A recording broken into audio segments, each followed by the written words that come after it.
ದೆಹಲಿಯಲ್ಲಿ ವಿದ್ಯಾರ್ಥಿಗಳ ಮೇಲೆ ಲಾಠಿ ಚಾರ್ಜ್.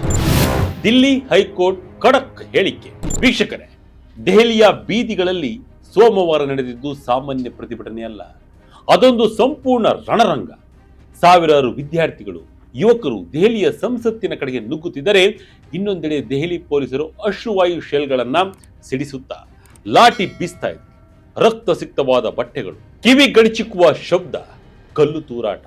ಒಟ್ಟು 178ಕ್ಕೂ ಹೆಚ್ಚು ಜನರು ತೀವ್ರವಾಗಿ ಗಾಯಗೊಂಡಿದ್ದಾರೆ. ಪೊಲೀಸರಿಗೂ ಕೂಡ ಗಾಯಗಳಾಗಿವೆ. ಆದರೆ ಈ ಗಲಾಟೆ ರಣರಂಗಕ್ಕೆ ತಿರುಗಿದ ಬೆನ್ನಲ್ಲೇ ವಿದ್ಯಾರ್ಥಿಗಳ ಪರವಾಗಿ ಅರ್ಜಿದಾರರೊಬ್ಬರು ತುರ್ತು ವಿಚಾರಣೆಗಾಗಿ ದೆಹಲಿ ಹೈಕೋರ್ಟ್ನ ಬಾಗಿಲು ತಟ್ಟಿದರು. ಪೊಲೀಸರು ವಿದ್ಯಾರ್ಥಿಗಳ ಮೇಲೆ ಅತಿಯಾದ ಬಲಪ್ರಯೋಗ ಮಾಡಿದ್ದಾರೆ, ತಕ್ಷಣವೇ ಇತ್ಯರ್ಥ ಮಾಡಿ ಅಂತ ನ್ಯಾಯಪೀಠಕ್ಕೆ ಮನವಿ ಮಾಡಿದ್ದಾರೆ. ಆಗ ದೆಹಲಿ ಹೈಕೋರ್ಟ್ ಹೇಳಿದ ಆ ಒಂದು ಮಾತು ಇಡೀ ದೇಶದಾದ್ಯಂತ ದೊಡ್ಡ ಮಟ್ಟದ ಚರ್ಚೆಗೆ ಗ್ರಾಸವಾಗಿದೆ. Don't drag the court into the all days. ಅಂದರೆ ಈ ವಿಚಾರದಲ್ಲಿ ಕೋರ್ಟ್ ಅನ್ನ ಮಧ್ಯಕ್ಕೆ ಎಳೆಯಬೇಡಿ ಎಂದು ಖಡಕ್ ಆಗಿ ಹೇಳಿದೆ. ವಿದ್ಯಾರ್ಥಿಗಳ ವಿಚಾರದಲ್ಲಿ ಕೋರ್ಟ್ ಹೀಗೆ ಹೇಳಿದ್ಯಾಕೆ? ನಮ್ಮನ್ನ ಇದರೊಳಗೆ ಎಳೆಯಬೇಡಿ ಎಂದಿದ್ಯಾಕೆ? ಬನ್ನಿ ಸಂಪೂರ್ಣ ಮಾಹಿತಿ. ದೆಹಲಿ ಹೈಕೋರ್ಟ್ ಹೇಳಿದ್ದೇನು? ನಮ್ಮನ್ನ ಎಳೆಯಬೇಡಿ ಅಂದಿದ್ಯಾಕೆ? ವೀಕ್ಷಕರೇ, ಈ ವಿಚಾರಕ್ಕೆ ಸಂಬಂಧಿಸಿದಂತೆ ಕೋರ್ಟ್ನಲ್ಲಿ ನಡೆದಿದ್ದೇನು ಎಂಬುದರ ಬಗ್ಗೆ ನೋಡ್ತಾ ಹೋಗೋದಾದ್ರೆ, ಸೋಮವಾರ ಜಂತರ್ ಮಂತರ್ನಲ್ಲಿ ವಿದ್ಯಾರ್ಥಿಗಳ ಮೇಲೆ ದೆಹಲಿ ಪೊಲೀಸರು ನಡೆಸಿದ ಬಲ ಪ್ರಯೋಗ ಹಾಗೂ ಲಾಠಿ ಚಾರ್ಜ್ ವಿರುದ್ಧ ಅರ್ಜಿದಾರರು ತಕ್ಷಣವೇ ದೆಹಲಿ ಹೈಕೋರ್ಟ್ಗೆ ಮನವಿಯನ್ನ ಸಲ್ಲಿಸಿದರು. ಪ್ರಕರಣವನ್ನು ಅತ್ಯಂತ ತುರ್ತಾಗಿ ಲಿಸ್ಟಿಂಗ್ ಮಾಡಿಸಿ ಆಲಿಸಿದರು. ಪೊಲೀಸರ ದೌರ್ಜನ್ಯಕ್ಕೆ ತಕ್ಷಣ ತಡೆ ನೀಡಬೇಕು ಎಂಬುದು ಅರ್ಜಿದಾರರ ಪರ ವಕೀಲರ ಪ್ರಬಲ ವಾದವಾಗಿತ್ತು. ಆದರೆ ಈ ಅರ್ಜಿಯನ್ನು ಆಲಿಸಿದ ದೆಹಲಿ ಹೈಕೋರ್ಟ್ ಮುಖ್ಯ ನ್ಯಾಯಮೂರ್ತಿ ಡಿ.ಕೆ. ಉಪಾಧ್ಯಾಯ ಮತ್ತು ನ್ಯಾಯಮೂರ್ತಿ ತೇಜಸ್ ಕಾರ್ಯ ಅವರಿದ್ದ ದ್ವಿಪೀಠ ಅರ್ಜಿದಾರರ ತುರ್ತು ವಿಚಾರಣೆಯನ್ನ ಮನವಿಯನ್ನ ತಿರಸ್ಕರಿಸಿತು. ಅಷ್ಟೇ ಅಲ್ಲದೆ ಅತ್ಯಂತ ಸ್ಪಷ್ಟ ಪದಗಳಲ್ಲಿ don't drag the court into all days, ನ್ಯಾಯಾಲಯವನ್ನ ಇಂತಹ ಬೀದಿ ಹೋರಾಟ, ರಾಜಕೀಯ ಲಾಭ ನಷ್ಟ ಅಥವಾ ಆಡಳಿತಾತ್ಮಕ ಗಲಾಟೆಗಳ ವಿಷಯಕ್ಕೆ ಎಳೆಯಬೇಡಿ ಎಂದು ಗಂಭೀರ ಎಚ್ಚರಿಕೆ ನೀಡಿತು. ಈ ಅರ್ಜಿಯನ್ನು ತುರ್ತಾಗಿ ಆಲಿಸಲು ನಿರಾಕರಿಸಿದ ಕೋರ್ಟ್ ಬುಧವಾರದಂದು ಸಾಧಾರಣ ಲಿಸ್ಟಿಂಗ್ನಲ್ಲಿ ಇದು ವಿಚಾರಣೆಗೆ ಬರಲಿದೆ ಎಂದು ಹೇಳಿ ಪ್ರಕ್ರಿಯೆಯನ್ನ ಮುಂದೂಡಿತು. ಜಂತರ್ ಮಂತರ್ನಲ್ಲಿ ನಡೆದಿದ್ದು ಏನು? ಹಾಗಾದ್ರೆ ಸೋಮವಾರ ಬೆಳಗ್ಗೆ ದೆಹಲಿಯ ಹೃದಯ ಭಾಗದಲ್ಲಿ ನಡೆದಿದ್ದಾದ್ರೂ ಏನು? ದೆಹಲಿಯ ಜಂತರ್ ಮಂತರ್ ಪ್ರದೇಶ ಸೋಮವಾರ ಬೆಳಿಗ್ಗೆಯಿಂದಲೇ ವಿದ್ಯಾರ್ಥಿಗಳ ಸಾಗರದಿಂದ ತುಂಬಿ ಹೋಗಿತ್ತು. ದೇಶದ ಶಿಕ್ಷಣ ಸಚಿವ ಧರ್ಮೇಂದ್ರ ಪ್ರಧಾನ್ ರವರ ರಾಜೀನಾಮೆಗೆ ಆಗ್ರಹಿಸಿ ಸಂಸತ್ತಿಗೆ ಮುತ್ತಿಗೆ ಹಾಕಲು ಕಾಕ್ರೋಚ್ ಜನತಾ ಪಾರ್ಟಿಯ ಆಶ್ರಯದಲ್ಲಿ ಬೃಹತ್ ಪ್ರತಿಭಟನಾ ಮೆರವಣಿಗೆ ಆಯೋಜಿಸಲಾಗಿದೆ. ಸಾವಿರಾರು ಸಂಖ್ಯೆಯಲ್ಲಿ ನೆರೆದಿದ್ದ ವಿದ್ಯಾರ್ಥಿಗಳು ಸರ್ಕಾರದ ವಿರುದ್ಧ ಘೋಷಣೆಗಳನ್ನು ಕೂಗುತ್ತಾ ಮುನ್ನುಗ್ತಾ ಇದ್ರು. ಆರಂಭದಲ್ಲಿ ಸಂಪೂರ್ಣ ಶಾಂತಿಯುತವಾಗಿದ್ದ ಈ ಚಳುವಳಿ ಪ್ರತಿಭಟನಾಕಾರರು ಸಂಸತ್ತಿನತ್ತ ಸಾಗಲು ಹಾಕಲಾಗಿದ್ದ ಬ್ಯಾರಿಗೇಡ್ಗಳನ್ನು ಮುರಿಯಲು ಯತ್ನಿಸಿದಾಗ ರಣರಂಗವಾಗಿ ಮಾರ್ಪಟ್ಟಿತ್ತು. ಸ್ಥಳದಲ್ಲಿದ್ದ ಪೊಲೀಸರು ವಿದ್ಯಾರ್ಥಿಗಳನ್ನ ತಡೆಯಲು ಮುಂದಾದಾಗ ಘರ್ಷಣೆ ತೀವ್ರವಾಯಿತು. ಪೊಲೀಸರು ಪ್ರತಿಭಟನಾಕಾರರನ್ನ ಚದುರಿಸಲು ಮುಂದಾದಾಗ ಮೇಲೊಂದರಂತೆ ಟಿಯರ್ ಗ್ಯಾಸ್ ಶೆಲ್ಗಳನ್ನ ಸಿಡಿಸಲು ಶುರು ಮಾಡಿದರು. ಕ್ಷಣಾರ್ಧದಲ್ಲಿ ಇಡೀ ಜಂತರ್ ಮಂತರ್ ಪ್ರದೇಶ ಕಣ್ಣೀರು ಮತ್ತು ದಟ್ಟ ಹೊಗೆಯಿಂದ ಆವೃತವಾಗಿತ್ತು. ಪೊಲೀಸರ ಈ ಕ್ರಮದಿಂದ ಆಕ್ರೋಶಗೊಂಡ ಕೆಲವು ಪ್ರತಿಭಟನಾಕಾರರು ಪ್ರತಿಯಾಗಿ ಪೊಲೀಸರ ಮೇಲೆ ಕಲ್ಲು ತೂರಾಟವನ್ನು ನಡೆಸಿದರು. ದೆಹಲಿಯ ಪೊಲೀಸರು ಬಿಡುಗಡೆ ಮಾಡಿದ ಅಧಿಕೃತ ಮಾಹಿತಿಯ ಪ್ರಕಾರ ಈ ಭೀಕರ ಹಿಂಸಾಚಾರದಲ್ಲಿ ಒಟ್ಟು 178 ಜನರು ಗಾಯಗೊಂಡಿದ್ದಾರೆ. ಇದರಲ್ಲಿ 118 ಜನರು ಪೊಲೀಸ್ ಸಿಬ್ಬಂದಿ ಹಾಗೂ ಕಿರಿಯ ಅಧಿಕಾರಿಗಳೇ ಸೇರಿದ್ದಾರೆ. ಉಗ್ರ ರೂಪ ತಾಳಿದ್ದ ಹಿಂಸಾತ್ಮಕ ಗುಂಪು ನಿಯಂತ್ರಣ ತಪ್ಪಿ ಆಕ್ರಮಣಕಾರಿ ನಡವಳಿಕೆ ತೋರಿದ್ದರಿಂದ ಕಾನೂನು ಸುವ್ಯವಸ್ಥೆ ಕಾಪಾಡಲು ಬಲ ಪ್ರಯೋಗ ಅನಿವಾರ್ಯವಾಯಿತು ಎಂಬುದು ಪೊಲೀಸರ ವಾದ. ಆದರೆ ಇನ್ನೊಂದೆಡೆ ಸಿಜೆಪಿ ಪಾರ್ಟಿಯ ವಕ್ತಾರರು ಈ ವಾದವನ್ನು ಸಂಪೂರ್ಣವಾಗಿ ಅಲ್ಲಗೆಳೆದಿದ್ದಾರೆ. ಪೊಲೀಸರ ಈ ಕ್ರೂರ ದಾಳಿಯಲ್ಲಿ 60ಕ್ಕೂ ಹೆಚ್ಚು ವಿದ್ಯಾರ್ಥಿಗಳು ತೀವ್ರವಾಗಿ ಗಾಯಗೊಂಡು ಆಸ್ಪತ್ರೆ ಸೇರಿದ್ದಾರೆ. ತಮ್ಮ ಉಜ್ವಲ ಭವಿಷ್ಯಕ್ಕಾಗಿ ಪರೀಕ್ಷಾ ಅಕ್ರಮಗಳ ವಿರುದ್ಧ ಧ್ವನಿ ಎತ್ತಿದ ಅಮಾಯಕ ಯುವಕರನ್ನ ದೆಹಲಿ ಪೊಲೀಸರು ಭ್ರಷ್ಟ ವ್ಯವಸ್ಥೆಯನ್ನ ರಕ್ಷಿಸಲು ಕ್ರೂರವಾಗಿ ಥಳಿಸಿದ್ದಾರೆ. ಇದು ಭಾರತೀಯ ಪ್ರಜಾಪ್ರಭುತ್ವದ ಇತಿಹಾಸದಲ್ಲಿ ಅತ್ಯಂತ ಕಪ್ಪು ದಿನ ಎಂದು ಸಂಘಟನೆಯ ನಾಯಕರು ತೀವ್ರ ಆಕ್ರೋಶವನ್ನ ವ್ಯಕ್ತಪಡಿಸಿದ್ದಾರೆ. ಸೋನಂ ವಾಂಗ್ಚುಕ್ ಉಪವಾಸ ಸತ್ಯಾಗ್ರಹ ಮುಗೀತಾ?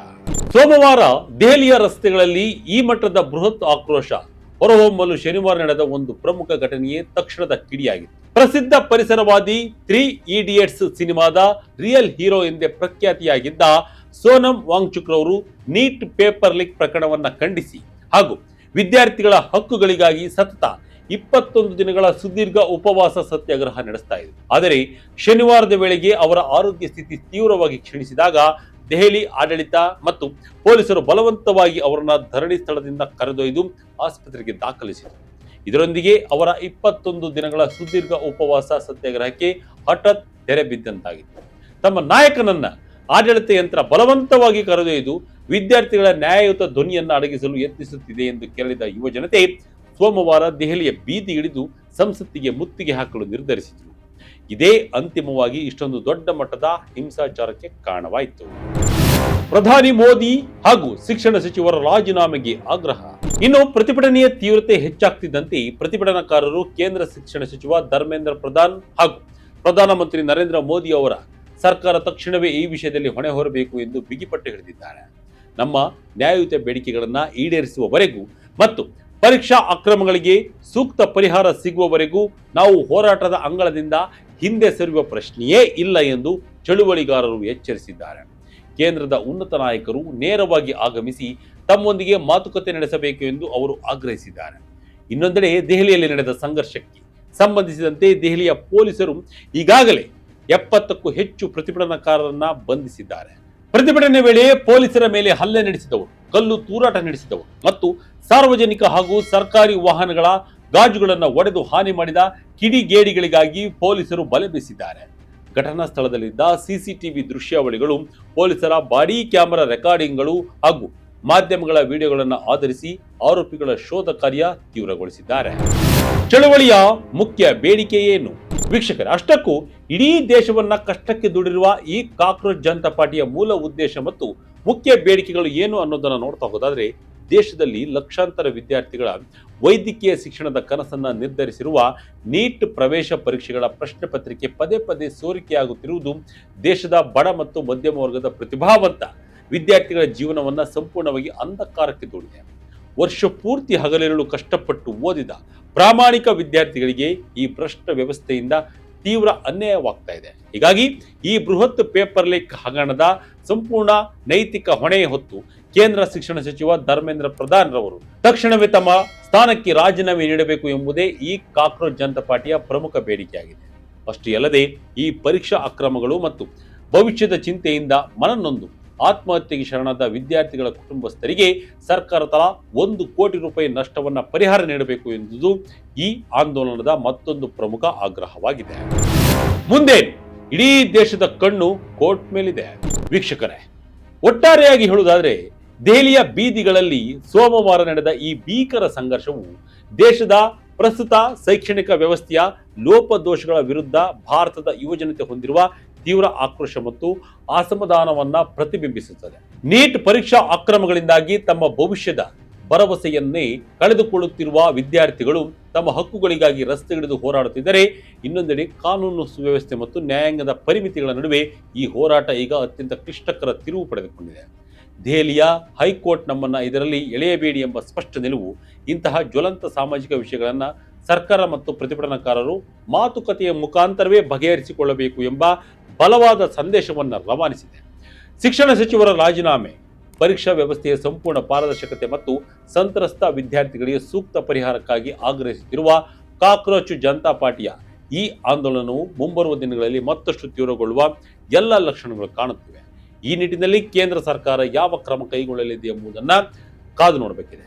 ಬುಧವಾರ ದೆಹಲಿ ಹೈಕೋರ್ಟ್ನಲ್ಲಿ ನಡೆಯಲಿರುವ ಮುಂದಿನ ವಿಚಾರಣೆಯಲ್ಲಿ ನ್ಯಾಯಾಲಯ ಯಾವ ರೀತಿಯ ನಿಲುವನ್ನು ತಿಳಿಯಲಿದೆ ಎಂಬುದು ಈಗ ಇಡೀ ದೇಶದ ಗಮನ ನೆಟ್ಟಿದೆ. ಇದಾಗಿತ್ತು ಕ್ಷಣದ ಇಂಟ್ರೆಸ್ಟಿಂಗ್ ಸ್ಟೋರಿ. ಇದೇ ರೀತಿಯ ಅಪ್ಡೇಟ್ಗಳಿಗಾಗಿ Vijaya Kanaka website, YouTube page, Facebook page follow ಮಾಡ್ತಾ ಇರಿ. ಧನ್ಯವಾದಗಳು.